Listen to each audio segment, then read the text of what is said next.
Well, good morning, everyone. Welcome to today's devotion.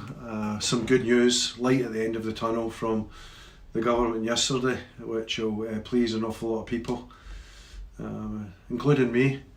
Do you know what? Over these last few weeks, people have just been commenting on my hair and making comments about how long it's getting and all the rest of it. But what can you do? There's no barbers.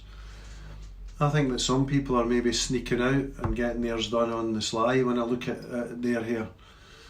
You're faced with this choice. Do I go to the barber, or even worse, do I go to my wife? Karen's desperate to cut my hair, and if you think I'm going to let Karen anywhere near my hair, there's another thing coming.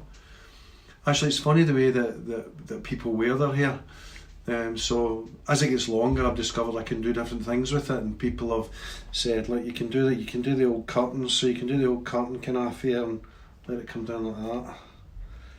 Kind of that kind of look.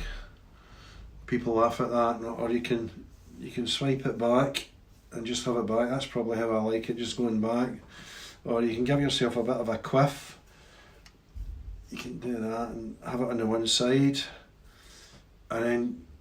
Do you know what I find a lot of people doing? See all those people that are losing their hair, and I include myself within that. Those people that are losing their hair, they do that, don't they? They comb it down. You ever seen the people that do that? Comb their hair down? What do you think about that for a Sunday? Well, it is a bit of a pain. I really hate it. But can you imagine what it's going to look like in April? Because you're not allowed to get it cut before April. Come April, it'll be really interesting. I really hate doing it. It does need cut, there's no doubt about that. Sometimes the same is true in our lives. You know, it's easy to get used to the way things are, and sometimes it's easy to get used to sometimes sin in our lives. The Bible encourages us to constantly review our lives. You know, Corinthians talks about let a man examine himself. Self-examination is really, really important, to assess yourself and see how you're doing.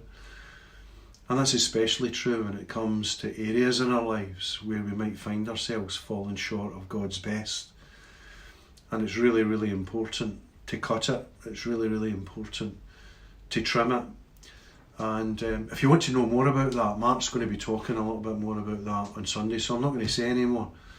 But just encourage you to do a bit of self-examination this week. And the reality is that you don't have to wait until April before you actually trim your spiritual life, before you actually address that kind of sin in your life. You can actually do something about it now.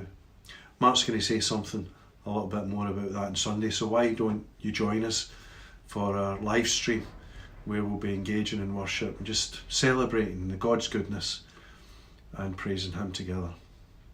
Have a great week, folks.